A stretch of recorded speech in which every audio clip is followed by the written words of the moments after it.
Hello. Hello. Adam Biggleson and Ana Maria Oliva. we're here because Anna wants to draw some pictures for you.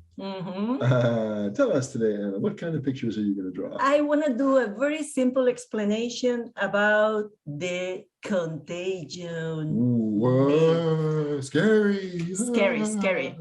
So are you ready? I'm ready. Okay, let's go. Can you share, please, my gonna do toy? Screen share for the iPad. Okay. So she can draw. And my computer's going to think about it for a moment. It's going to think. What is it thinking?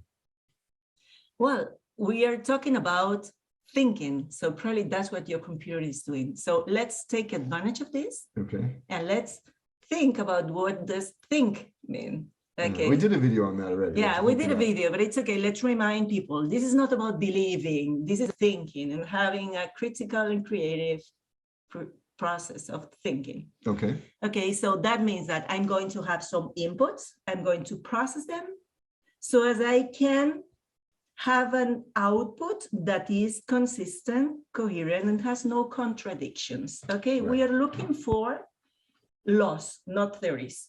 Laws, not theories. Okay. We want things that they are always this way and there is no contradiction there. No inconsistencies. No inconsistencies. So we're going to gather data, we are processing and thinking about what we've observed, and then we are going to look for inconsistencies. If there are no inconsistencies, we have truth. Exactly. Right. So draw, Anna. Draw. Contagion. Is well spelled? Looks good to me. Okay. So what does it mean? What do you think that is? What do people think that is contagion? Contagion means that things spread. So if you get sick, then you're going to spread that to me. I'm going to get sick because you're sick. Something is contagious. Okay. So we have a person here that this person somehow is sick. So has something that makes him or her sick. Okay. So that means that this person can make that this other person that was supposedly healthy, I'm going to put a ponytail, so it's difficult to draw here. Okay, so this is going to make that this person becomes also sick. Okay, the ponytail again. So as we can see, and this person, because of this is transmitted somehow. Right. From this person, I can take something that if I put it in another person that is healthy, that person gets sick. Yes. That is what we say about contagion, isn't it? That's clear. Yes. Okay. So now it means that there is something that can make you sick. This is what we call a pathogen. Pathogen. Say it with me. Pathogen. That's what we've been told. We've been told that this person is sick because of something that is a pathogen. Okay. And if I take this pathogen and I put it in a healthy person, this person gets sick. This is about the 4 postulates of Koch. Gotcha. About bacteria, or the 7 postulates of Rivers, that is about viruses. But basically what they say is that I can take something from this sick person, I can isolate it, I can put it in a healthy person, and then this person is going to get sick exactly the same way that was the first person, and I can take from this person the same pathogen that I have isolated from here. Gotcha. This is the theory. Makes sense. Everybody will get that? Okay. And they say that these pathogens are bacteria or are viruses. Okay, if this is true and we are thinking, that means that it has to happen always. Always. Always. Always. Without exception. It has to be consistent. Because a law is something that happens always. The sun rises every morning. There is no exception that confirms any rule there. Okay, so it has to be always, but we all know that there are people that are sick, that are living with other people that don't get sick. Right. So if it's not always... that is always true. It's always true that if someone gets sick, if you have a classroom or a family, not everyone gets sick, almost always. Okay. So to be true, this means that has to be always this way. And we know that this doesn't happen. Right. And why this doesn't happen? Because this is the step that is not right. Because the step that's not right is that this. Exactly. That this person doesn't get sick because there is a pathogen. Okay. This is the thing that is not true. Okay. So now it comes another question that is, so what is making people sick? Right. But first of all, let's continue with this. This is not true. Why is not true? Okay, let's collect more data. What do we know about bacteria? That, for example, 90% of your cells are bacteria. Right. Oh, if 90% of my cells are bacteria that live symbiotically in me, how can I blame bacteria of being the cause of anything? Oh yeah, because the bacteria get bad for you. There's bad bacteria. There are bad bacteria and good bacteria. No, there are bacteria. Some of them help you in certain processes. Some of them help you in other processes. Most of the bacteria are scavengers. So they eat tissue that is already dead. Other bacteria, they eat toxins. What is toxic for you, they eat it and they transform that in something that is organic. For example, the heavy metals. Okay. You know, candida and all the connection with the heavy metals of the mouth and all these things. Yes. Okay. Other videos we've done. Yeah. So we know that bacteria are part of us. 90% of your cells, that's a lot. That's not just 1%, it's 90% of your cells. And I have to tell you something, 100% of our genome and all the characteristics that our cells have as human beings come from bacteria and viruses. Now let's go to the viruses, because the viruses are not even alive, are not life form. Okay. They are just DNA or RNA sequences. So viruses are information, are like telegrams that gives instructions. For example, when a woman gets pregnant, who says, create a placenta? A sequence that is a viral sequence. When you have a problem, what is the one that says, do this, create an inflammation, is a sequence that is a viral. It's a viral because we call that viral. We could call it exosomes. We could call it with another. So that's interesting. So real quick then, woman gets pregnant. There's no placenta. I'm a guy. There's no placenta until the woman gets pregnant. So there is something in the body, some intelligence that gives the body instructions to do what it needs to do. To do all the processes. Okay. And 100% of our genome is made of viruses and bacteria, because that's the name that we put to sequences. Okay. Okay. And I did really learn recently that was, I'm learning about exosomes, where it said exosomes were the information that's giving us the information for the body to do its thing. Viruses, exosomes, the same thing if you look at the Andrew Kaufman experience. Okay. So continue. So 90% of our cells are bacteria that helps us in everything, in generating vitamins and absorbing nutrients, so we need them. We cannot blame them. Then 100% of our genome is made of bacteria and viruses information. Viruses are the builders of life, are instructions, so we cannot blame them. Okay, what happens that sometimes we are full of toxins, we are full of wounds or stagnants, or what we call the terrain. So that means our body, our environment, our body, physical body and chemical body has problems. And then these bacteria and viruses come there to help. Right. Okay. If there are heavy metals, bacteria come. Then, of course, these bacteria are creating also waste products that you say, oh, they are toxic. Well, the toxicity was already there. Right. So blaming bacteria to be the cause of diseases is like blaming the firefighters of being the cause of the fires. No, they are there because it's like the consequence. Sure. Always. Okay. Has never been demonstrated, neither Koch postulates or Pasteur theories. Never. These are theories. And never demonstrated. Never. Even has been demonstrated exactly the opposite. That is a law. Okay. And you can look for another authors, like, for example, you can Google Massimo Sandin. one of my favorites one, or you can go to Stefan Lanka, or you can go to Hope Simpson, or you can go to, I don't know if it has a P, I think so. Looks like the Simpson. Simpson. Yeah, is a double name. And then you can look Cowan, you can Google Kaufman. I don't know. I mean, there are so many people at this moment talking about viruses in a different point of view. No, they are not alive, so you cannot kill them. Now, and interesting real quick too, as I'm making connections with this, building blocks, like learning about stem cells that create all the other cells in the body, things differentiate, become liver cells and kidney cells and things like that. Videos we've all seen, sperm goes into the egg, then there's a cell that divides into 2 and 4 and 6 and 8. At a point, there's a point when those cells become kidney cells, liver cells, and all that. This is when the exosomes are giving those instructions, the information. Okay, so if exosomes are viruses, still, as I'm saying, making the connections here, they're the guys giving the instructions and putting the building blocks in place. Okay, okay.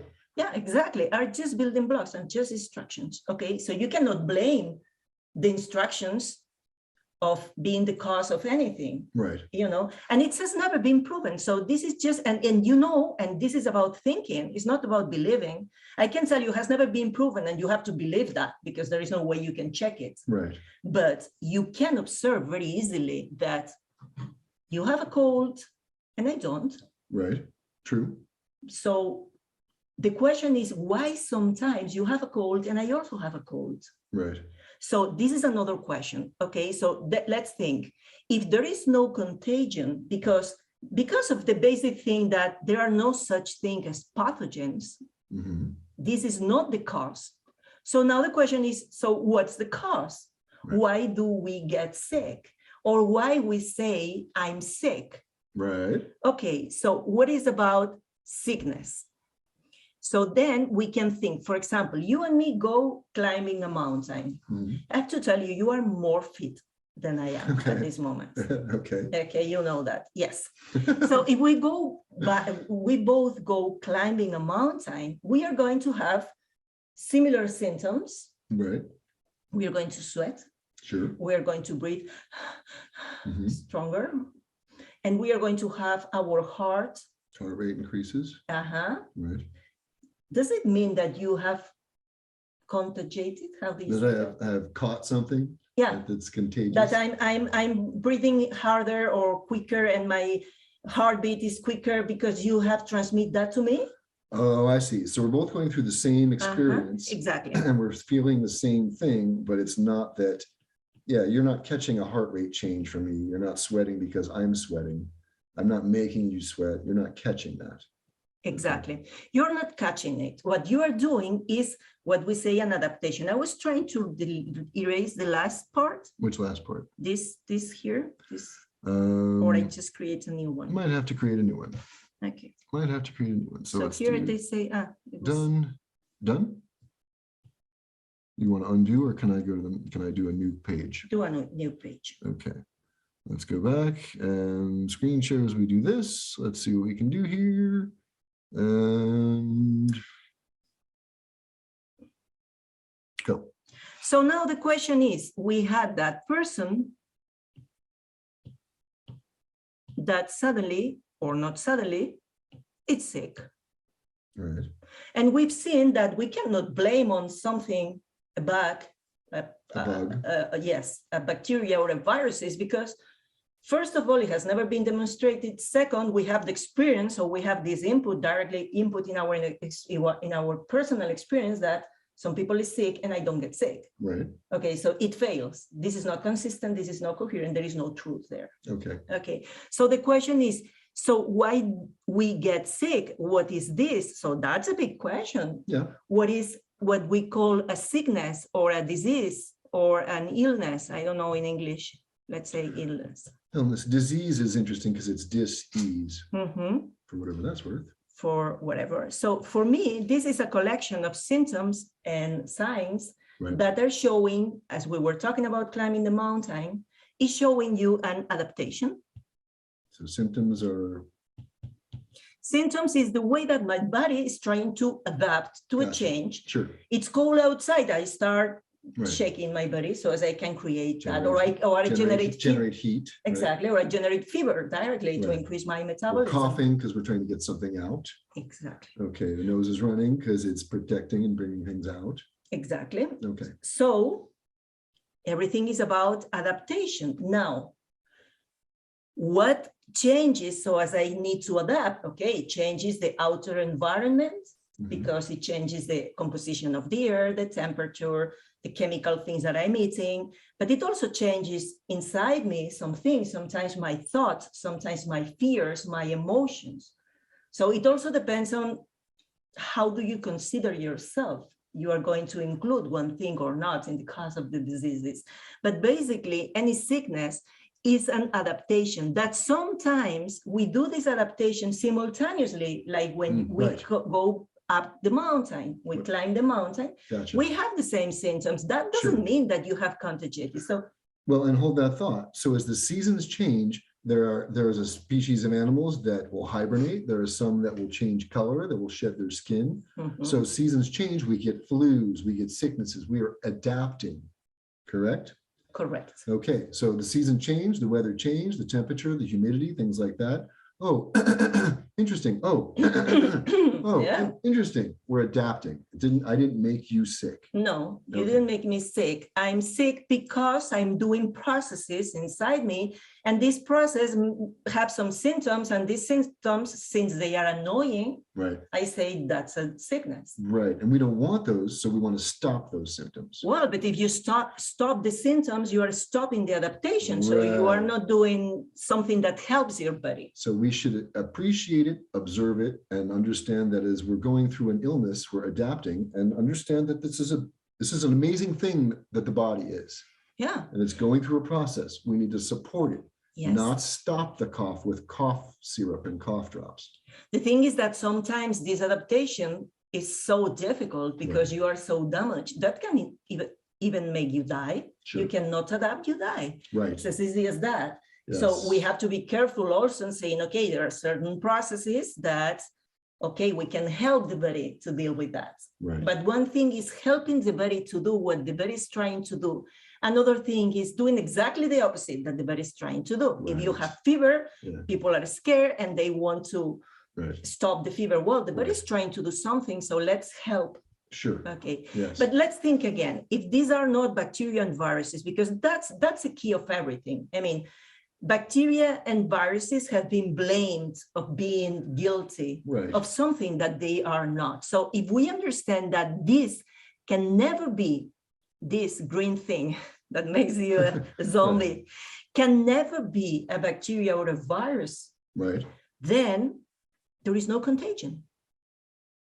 It doesn't exist. I mean, everything that we are experiencing is based on there is a person, there is something that is the ultimate cause that is the responsible of that. If this is not true, nothing else is true. So we can observe, and someone said this to me recently, if we were to show a graphic, an image, and remove the bacteria from the body, Anna would say first you'd see a city and then there's no people. It's like a ghost town. But eventually the bricks would crumble and everything. You'd be left with nothing, maybe your spirit. Yeah, well, or your soul, right? Okay. But your spirit needs your vehicle to be we're here. We're not getting into that one right now. Okay. Okay, so the bacteria and the viruses, all these things should be embraced. Okay, and the reality is what we've learned recently is if a virus and an exosome are the same thing, and everyone's afraid of this virus. Yeah, but everybody's looking for exosome therapy now. Well, no, that's do people know that? I wasn't aware of this. Yeah. Okay, so we just came across exosomes. People are using exosomes for healing. And people are afraid of viruses. It's the same thing. That's very interesting. It is. And let me see, as we get finished with this, more or less, when people are sick, what can you do? The first thing you do is observe and gather the data. Next time you get sick, notice who else is sick. Is everyone getting sick? What's going on with the temperature? What's going on with your job, with the stress in your life? Did your diet change? Humidity, things like that. Just even simple things can affect us. So observe and then think about it and look for what's consistent. Exactly. So in the cause of diseases, we can include, for example, the toxicity. We live very toxic lives. Yeah. And all the preservatives that we use, and all the things that we're breathing. The air quality sucks. And all the things that we put in our body. Yeah. So structure is number 2. Structure. No, it's not number. It's just the things. Second one there. It's the second one here. It's just hard to read, so I'm making sure. Okay. People that has had an accident. Structural issues, structural compromise to the system. Okay. Teeth, problems with the teeth. Right. The toxicity that we have. And also we cannot not look at emotions. Right. Because they're very important. They also have biochemical composition or component. They change our pH. They change. Fear changes our pH. It's easy to think that anger is toxic. Yeah, totally. And also our mental patterns, our beliefs that makes that we are cycling in the same obsession and we cannot think bigger. Okay. Right. So this could be the real, for me, and we could put a little bit more thing, but this is another day. The real cause of the disease is nothing of this is contagious. Well, yes, the fear it is. Fear is, yes, it's the fear. And the laugh. Laughter, fear, yawning. Yeah, those are contagious. And sometimes stupidity. Sometimes enthusiasm is also contagious. Yes, actually. Which is good. Yeah, joy can be totally contagious. That's part of laughter. So just let me put a last thing before we finish this, because some people don't believe that bacteria are not the cause, because they say, but I have had an infection. Right. So let's talk just a little bit about infections, because infections exist. Of course they exist. What does an infection mean? Means that there are bacteria that are in the place that they shouldn't be. Okay. And why are there? Okay, because you have a wound.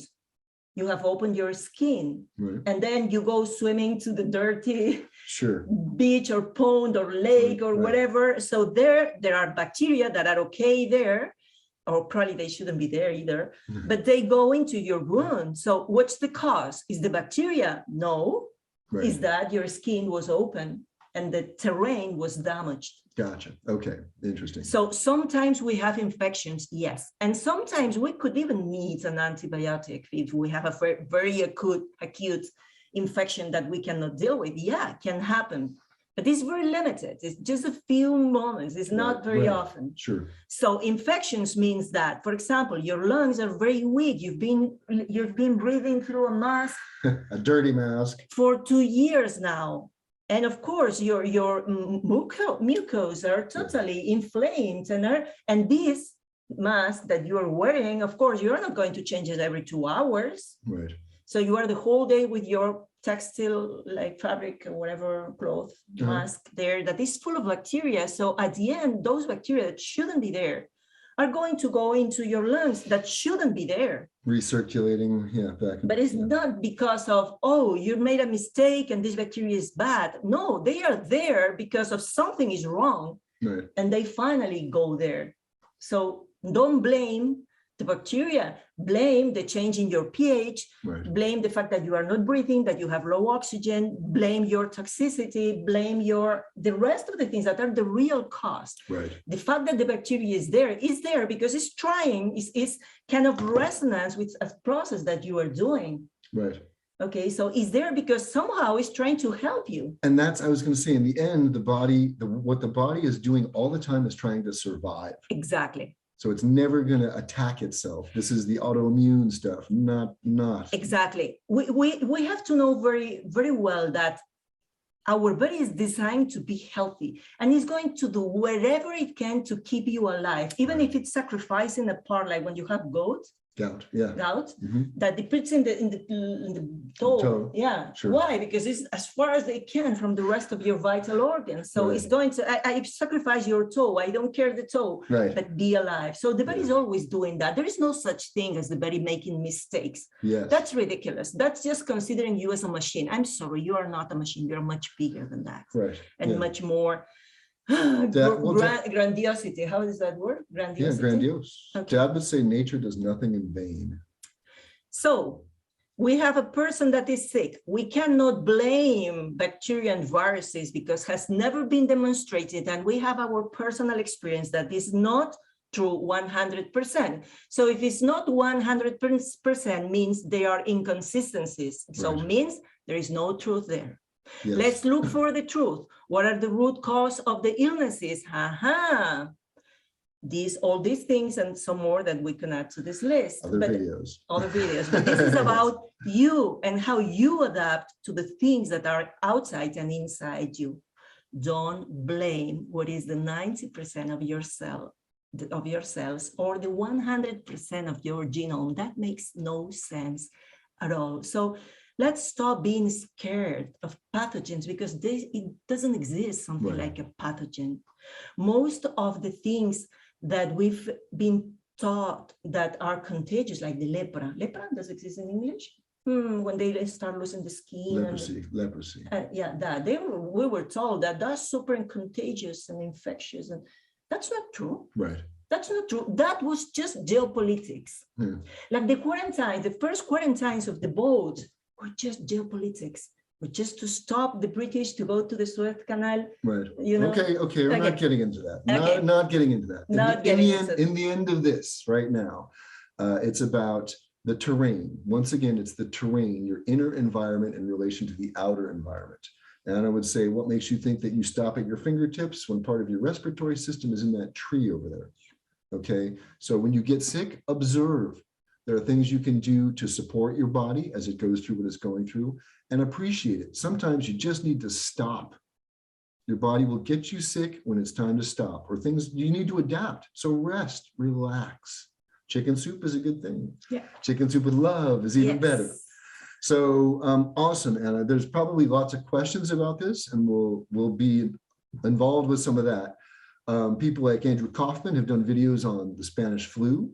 Yep. Never ever having been giving it from one person to another person. Stefan Lanka is the virologist who says his work has been a lie because viruses are not a problem. So there are people you can look up that all this information that Emma's talking about. Yes. She's coughing. Dun, dun, dun. I'm going to transmit that to you. Get it out. Yeah. All right. So in the end, stopping the share here. I think that was awesome, Anna. Okay, thank you. Your art is beautiful, and we'll put it up for auction at some point. But cool, as we share this, feel free to jump in questions wherever we share it with people, gather data, process the data, and look for inconsistencies. Yes, and discern by yourself. Don't believe what the people are telling you, because probably you will discover very easily that this doesn't make so much sense. Well, and what's true for me might not be true for you. Yep. Two people go through the same thing and have different experiences. And information has to allow you an experience. So don't just believe, just think. All right. And get outside and go climb a hill. Yes. All right. So in the end, hasta luego. Bye-bye.